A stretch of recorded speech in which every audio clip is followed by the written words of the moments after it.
Mr. Dela Cruz just hung up the phone, a very happy man. Using my skills, I just transferred over $10 million through 4 countries and 12 banks and successfully laundered his funds and protected him from any government investigations. My name is Tony Cardone. I have become well known and respected as someone who is excellent at transferring money, hiding funds, protecting people from being prosecuted and going to jail. I never ask where the money comes from, and I never interfere in their business to protect myself from the feds and keep my moral compass in the right direction. Oh, I know what these people do for a living, but I believe in the don't ask, then you won't be lied to rule.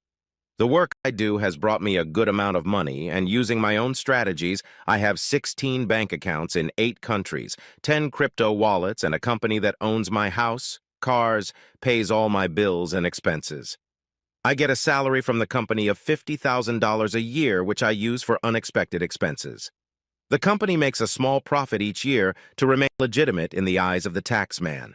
This strategy also protects me from any civil suits, lawsuits, or divorce, since I show little equity and very low income on the books. Many of my clients realize my value and offer me things I cannot accept as a thank you for solving their money problems. They offer me women, drugs, trips, protection, just about anything you can imagine. So far, I have taken nothing from them. My current situation has created a need for me to accept some help with surveillance, protection, and some aspects of coercion. My friends in the business were happy to finally be able to help me and thank me for the work I had done for them. My wife, Jen, considers me a financial advisor, which I am. I am a certified financial advisor. She doesn't know how much I make, what my net worth is, or any of my offshore accounts. All she knows is that the company pays the mortgage on $5 million worth of real estate, cars, and expenses. She never really asked because she doesn't have to work, drives a new luxury car every year, and has an unlimited shopping and entertainment budget. I thought Jen was happy and loved being with me throughout our 5 years of marriage. Jen was great in bed, where we often had loving sex several nights each week. She was wild in bed, loved sucking my cock, and enjoyed swallowing every time. She knew how to turn me on and excite me. Jen and I dated for 2 years and married at the tender age of 25. We've been married for 5 years now. Jen had just turned 30, and with her big, round breasts, long, sexy legs, and wonderful figure, she could easily be a dream trophy wife for any man. Her blonde hair and amazing blue eyes could charm any man. Men were always looking at her and were constantly hitting on her, but she would not respond to any of their advances and would happily show off her engagement ring and 3-carat diamond ring, letting them know that she was married. Before we were married, I found out that she had dated a man named Josh Winters in college. She was madly in love with Josh, but he wasn't ready to settle down. Instead, Josh enlisted in the Marines, and their relationship eventually fizzled out. Now I learned that 8 years later, Josh Winters retired from the service and returned to our town, and Jen was never able to overcome her love for him. When Josh returned from his 2 tours, he of course sought out old friends, including my wife. Jen had always been under his spell, and after he got her cell phone number from a mutual friend, he texted and called her, trying to meet up like old times. It was 6 weeks ago when Jen started acting differently, probably due to guilt over communicating with Josh and keeping it a secret. The excessive attention and extra sexual play with me was nice, but unusual for Jen. She had always been attentive and fun, but it was clear by her actions that something was different. I didn't wait and paid closer attention to Jen. That weekend, one of our friends mentioned Josh at a barbecue and said he was back in town. I asked when he was back, and it coincided with a change I noticed in Jen. The next day, I called one of my business friends and told him what was going on and that I might need his help. He was excited that he could finally do something for me after all the money I had made for him and how I had kept him out of trouble with the feds. I gave him all the names and information, and he told me they would get back to me soon. Who knows what these guys do, but they very soon gave me a 4-inch file on Josh Winters containing almost all of his life history and information. Everything from a copy of his birth certificate to his college records to his family tree and military records. I knew more about this guy than his own mother did. I also received a daily printout of his text messages, including over 15 a day of messages to my wife. I was told not to ask where they got this information. At first, the messages were friendly, and the kind you would expect from an old friend, but after the first week, they became sexual. I was happy to see Jen quash his advances, but after another week of his persistence, he was finally able to break through the barriers, and she started flirting back. My anger towards this predator was growing because I knew Jen still had feelings for this scumbag, and I realized there was trouble ahead. After 4 weeks of his flirting and texting, he convinced Jen to meet him for lunch. Dude even had the nerve to ask her to wear something sexy for him because he missed her so much. To my horror, she agreed, and even asked if she should forget her panties like old times. I was spitting blood as my anger reached a level I hadn't experienced in a long time. I sought advice from my business associates, and they gave me some ideas on how to handle this guy. We agreed that the best thing for me to do would be to face them face to face while they were together at lunch, with someone nearby for protection if needed.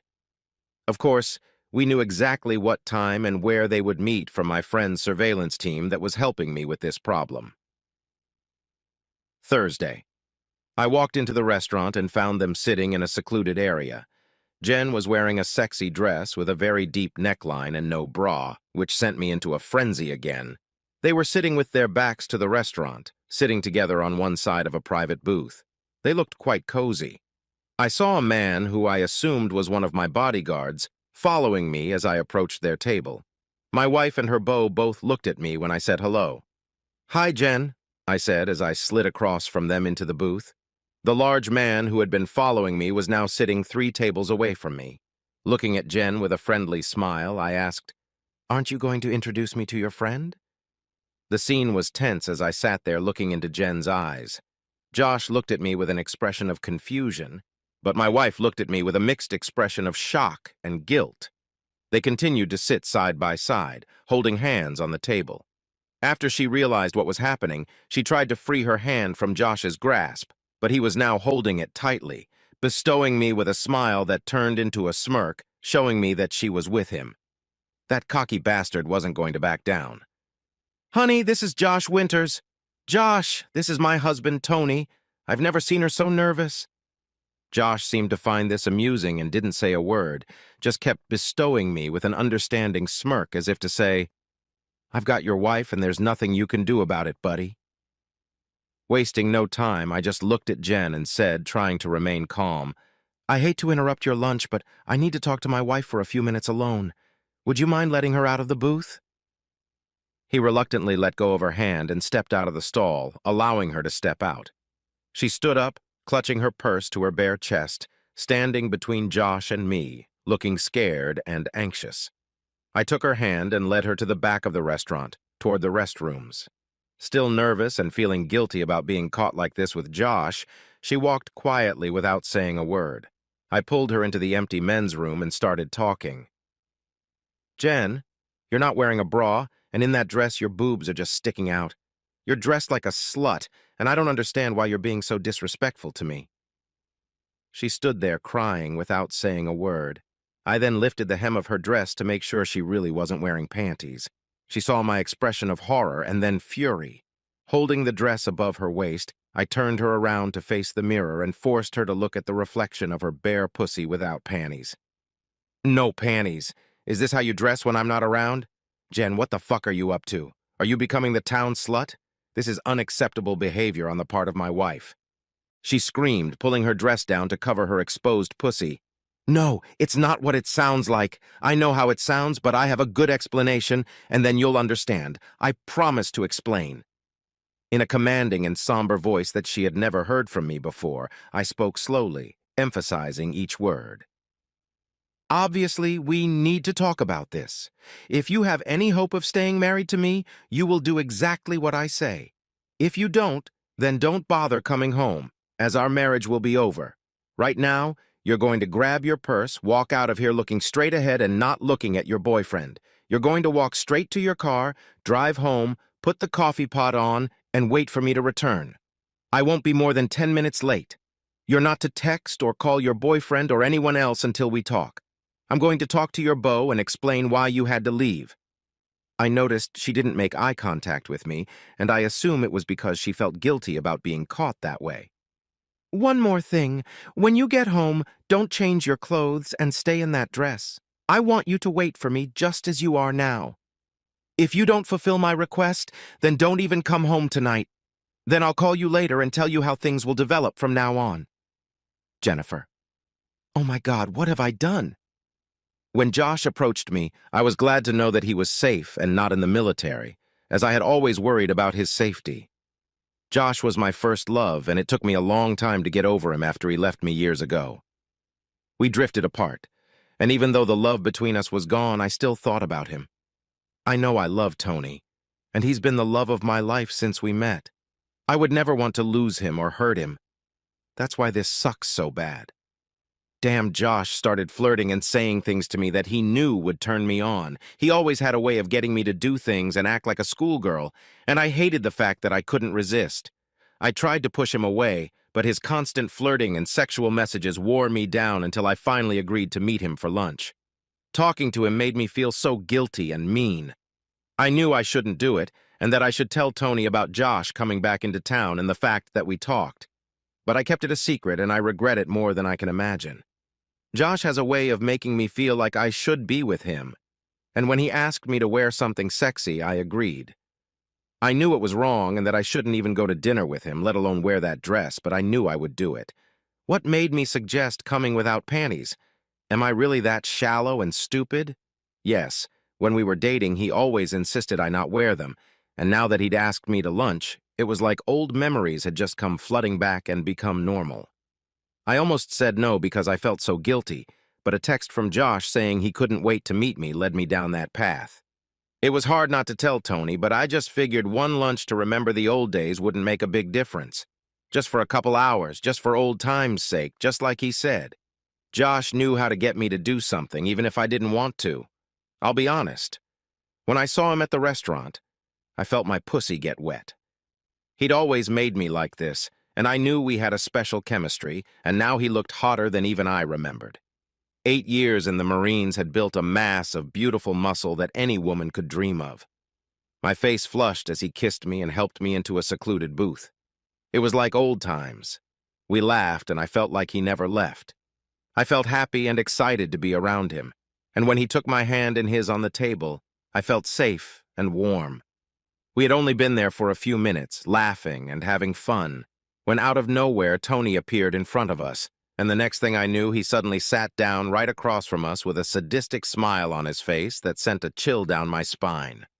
I felt my heart stop as I realized what I was doing and what it all looked like. When Tony looked down at the way we were holding hands, my world came crashing down. I saw the pain and anger in his eyes, and I wanted to jump across the table and hug him and tell him how much I loved him and take away his pain. I could never intentionally hurt Tony, but that's exactly what happened. The way he looked at me with disgust and contempt broke my heart. The man I love and have been with for the past 5 years was looking at me with another man, a former lover. I didn't know what to do and sat frozen and at a loss for words. When Tony said he wanted to talk to me, my heart was breaking as I expected him to tell me that it was over between us. When he pulled me into the men's room, I didn't know what to expect. And then, when he pulled up my dress to reveal the fact that I wasn't wearing panties, I almost fainted. I can only imagine what he was thinking, and at that moment I felt like such a slut and cheating wife. When he told me to go home and wait for him, I remember how it sounded. The way he acted scared me to my core. I knew I had to listen to him to save our marriage and make him understand why I did it. I have to fix this and just go along with whatever he says. Then when he said he was going to talk to Josh alone, I was scared for him. Josh is much bigger than Tony, and with 8 years of training in the Marines, I was afraid Tony might get hurt. I wanted to tell him not to do it, but I was confused. I tried to apologize, but Tony just told me again to go home and that he would be there soon. Then when he told me not to change my clothes, I realized I was in trouble and that I would have a hard time explaining my actions. How had I let Josh talk me into this? I didn't want him in my life. I just wanted to relive old times and have some fun, but looking at it from Tony's point of view, I looked like I was going to have sex with Josh. Damn it! How do I fix this? I felt like everyone was looking at me as I walked through the restaurant to my car. I didn't dare look at Josh, and I knew he was wondering where I was going. It took me a few minutes before I stopped crying enough to drive home. It was the longest drive I could remember. Seeing the hurt in Tony's eyes made me cry again. How could I have done that to him? I can't believe I let Josh manipulate me like that, and somehow I have to make Tony understand and forgive me. Damn it, I'm so fucked up right now, and it's all because of Josh and my stupidity. Back at home, I put the coffee on and sat there wondering what happened to their conversation. How long would it be before Tony came home? Would he yell at me? Could I save our marriage? I need to. I don't want to live without Tony, and he needs to know that he's the only one I love and want in my life. Talking to Josh. I went back to the table and chatted with Josh. Well, it looks like Jen isn't coming back, and I just wanted to chat with you. I'm sure you know that Jen still has feelings for you and is easily manipulated, as you've seen both today and over the past few weeks. But you have to realize that she's married to me, and I'm not going to share her. I am not a possessive or reckless person, so today I will give Jen a choice. Stay in our marriage or leave me for you, but not together. She will make that decision on her own without your influence. Let the better man win, and if she wants you, she will. But if she wants to stay in our marriage, she will have no more contact with you. If you don't hear from her today, I will expect you to never call or text her again. You know what I'm saying? Look, man, I'll call or text her whenever I want. She's a grown woman and she makes her own decisions. You don't own her. I can guarantee you one thing. Eventually she'll be with me again. She can't resist my penis and how good we fuck. I'm sorry, but you're going to have to live with that, he said again with that same smirk. Oh, Josh, I hope you'll be a reasonable man. I mean, you're a handsome guy, big and muscular. I'm sure there are hundreds of single women out there who would love to have you. Why can't guys like you just leave married women alone? See, Josh? You may be a big, macho, good-looking guy that Jen still has feelings for, but you underestimate me. Look, Josh, you don't know what I do for a living or who I socialize with, and that, my friend, is your first mistake. I know all about you and what you've been doing. By the way, how are your parents, Michael and Ingrid, doing? They really love their two dogs, Casey and Mickey, don't they? You know, it's been over 4 years since you've seen your sister Kate in Austin, and her 3 daughters are getting older and would love to see their Uncle Josh. Oh, and your best friend Billy's girlfriend is pregnant and she's having a boy. I don't think she's told him yet, but I'm sure he'll be thrilled. I've read all your text messages to Jen, and I gotta say, you're persistent. Look, you may be a big, dangerous dude, but the friends I have through my job are ruthless and owe me a lot. Now I smirked at him. Like you said, you have a giant buddy and she can't resist you, but tonight we'll see who's the better man. Does she want a macho loser like you, or will she stick with our 5-year marriage? See, Josh, I'm going to be objective. I'm going to give her a choice. Her choice will be simple. She can choose to be with you and leave me and our marriage, and if that's her choice, I'm going to honor it and wish you both the best. I will not live with a woman who wants another man, and I will not share her. I will be hurt, but I would rather let her go now and move on. Now, on the other hand, if she decides to stay faithful, there will be some changes for her after her stunt with you today. You two have undermined my trust level, and it will need to be rebuilt. As for you, if she stays with me, you will not contact her again. That means no text messages, no emails, no phone calls, and no contact with friends. You will disappear from her life. If you walk into a restaurant and see her there, you'll turn around and leave. If you're at a party or club and see her, you'll walk away. You won't do anything behind my back or try to contact her because the pain you'll experience will be unlike anything you've experienced before. Your loved ones will pay for your stupidity. Do you understand what I'm saying? Do you realize how serious I am? Josh sat with a stunned expression on his face, not knowing what to think. How the hell do you know so much about my family and my life? Like I said, I have a lot of friends who owe me, and those friends aren't the kind of people you'd want to fuck with. I may seem like a meek guy, but let's just say there's more to me than what you see. Are you really going to offer her the chance to leave you for me? I'm a man of my word. Yes, if she were any other woman who showed me the kind of disrespect she did to you today, I'd kick her out, and I'd have ruined her by now. But I love this woman, and I will give her one chance and one chance only. If you're right and she can't resist your big penis, she will contact you by midnight tonight and be yours. The other choice is for her to forget you, keep her wedding vows, and remain my faithful wife. If she stays with me, you will be dead to her, and you will no longer interfere in our marriage. Tony, I hope you keep your word about letting us live in peace because I think she will want to be with me. That's what she told me, and I know how much she wants me, Josh said, trying to sound confident and responsible. This guy was cocky, but I had to wonder if he was right. I would find out soon enough. I got up to leave and said, I hope I never have to hear your name again or do anything I'd rather not do, but we'll see soon enough. As I was leaving, the man in the shadows stood up, gave Josh a long, angry look, and then left a minute after me. Josh got the message that I had a bodyguard and that he may have misclassified me as an innocent, meek husband. I drove home wondering if this woman I loved so much would ever be in my bed again. Would she choose him and leave me, or would she stay true to her vows? Confrontation.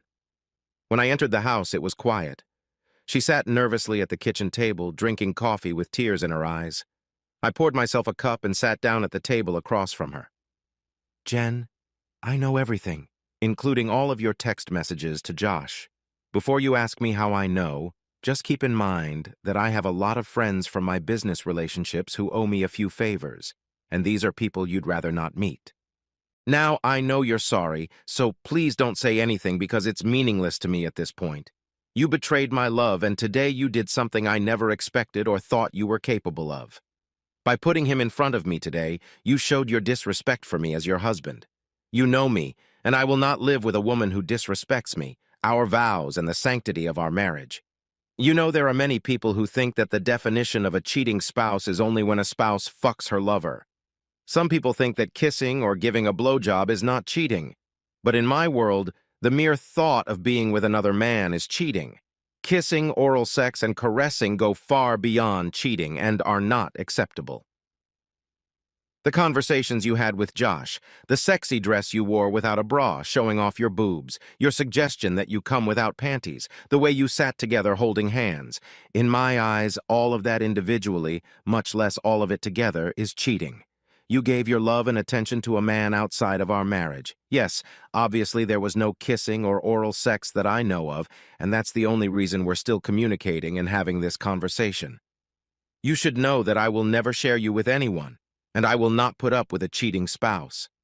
I know how close you and Josh were, and I realize you still have feelings for him. However, I also know that you are married to me, and I can tell you in no uncertain terms that I will not share you with him or anyone else. The reason I still haven't kicked you out is because I love you madly and would do anything to keep us together. However, before I go any further, I have a question, and don't lie, as I may already know the answer. While you were sitting with him with no panties on, did you let him touch your pussy? Did he or anyone else in our marriage ever touch you there? No, I swear never. No one ever did, just you. But you were willing to let him do it today, am I right? She lowered her head and cried again. I don't know. I wasn't going to do it. No, I'm so sorry about all of this. I'm such an idiot. Please forgive my stupidity, Tony. Well, if he touched you there, this conversation would be over. It seems that other than a few handshakes and a few text messages, nothing happened to end our marriage, although I am disappointed in your actions. Tell me why you wore that dress, showing off your boobs. Tell me the truth. Were you planning on seducing him and getting him into bed? Oh, God, no, I would never do that. It's hard to explain, but I just wanted to look sexy for him and relive some of my old feelings. I know it was stupid and I was being selfish, but he just has a way of making me do things. I was never going to sleep with him. You have to believe me. Jen, I want to believe that, but all of your actions today bring me to a serious question that I want an answer to. I told you I would never share you with another man, nor will I be married to a woman who is in love with another man and wants to be with him. I am going to give you a choice, and I want you to consider it carefully, because once you choose, I will never again accept betrayal or disrespect from you. I know you love me and I understand your past feelings for Josh, which is why I'm going to give you a choice. I want you to choose between Josh and your marriage. If you want to be with him, I'll let you go. I'll treat you fairly in the divorce and let you both live in safety without any retribution. Or you can stay in our marriage, stay faithful to me, and honor your wedding vows.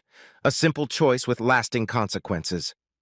Now, if you choose Josh, I will ask you to leave the house with your belongings by the weekend, and I will begin divorce proceedings immediately.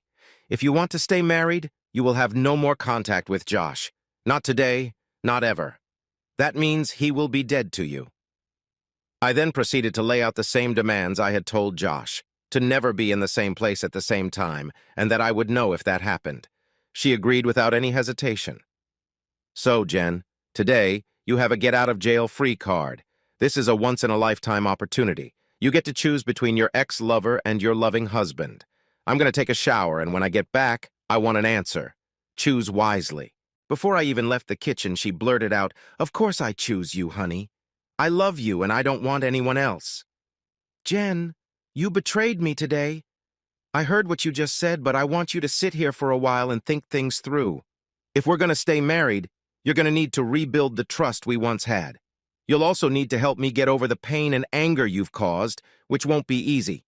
Take your time and give me your answer after I return. Given your actions today and your feelings for Josh, this is too big a decision for you to just make without some deep inner reflection, I said, leaving her crying with her arms wrapped around her head.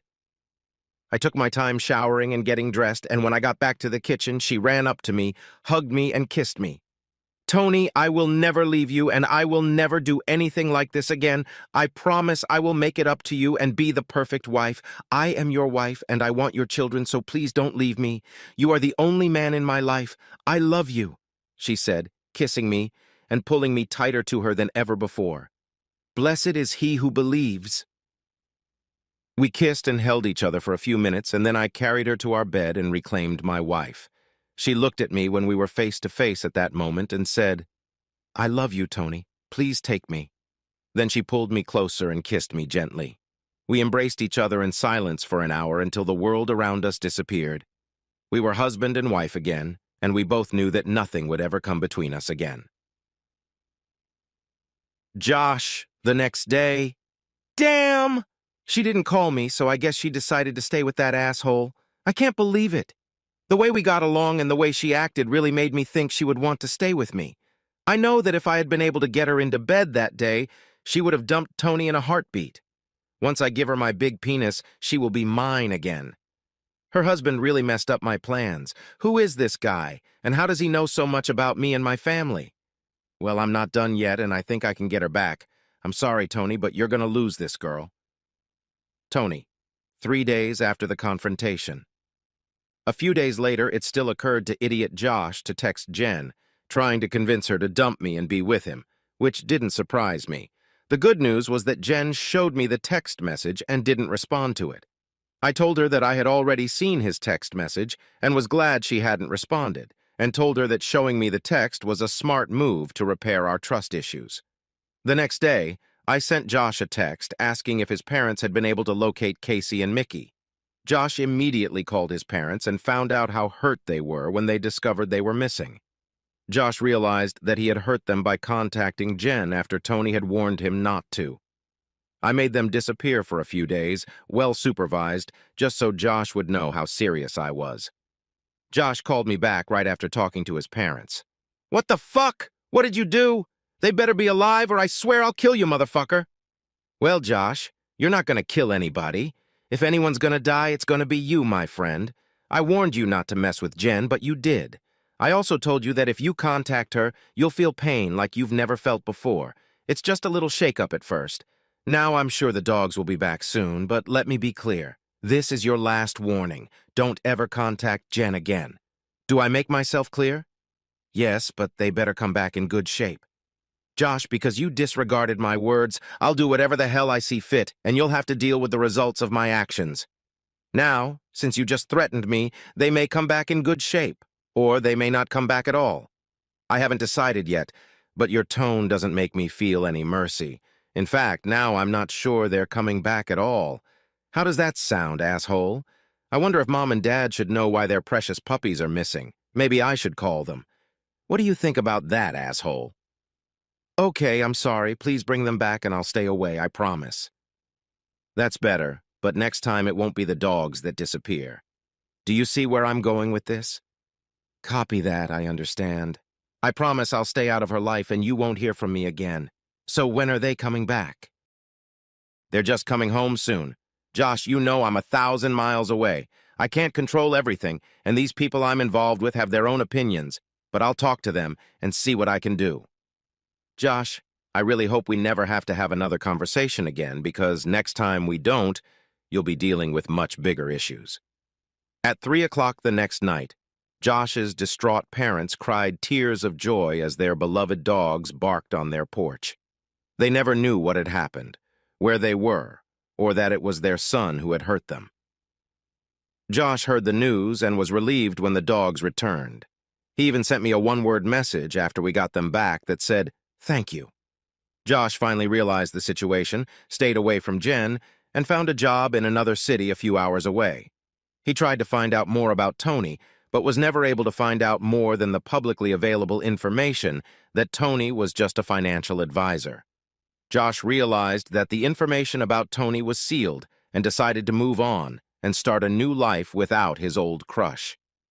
While Josh was alive, I knew there was a chance he could come back into her life, so 2 weeks after the incident, I handed Jen a post-nuptial agreement prepared by my attorney. Under it, she agreed to give up everything, including rights to any children born to us during our marriage, because of any cheating. Of course, it couldn't prevent a repeat of her last encounter with Josh, but she had enough incentive to think about the consequences. Between my new focus on her and her realization that I would be constantly checking up on her, along with the post-nuptial agreement, we would weather any future storms that might come our way.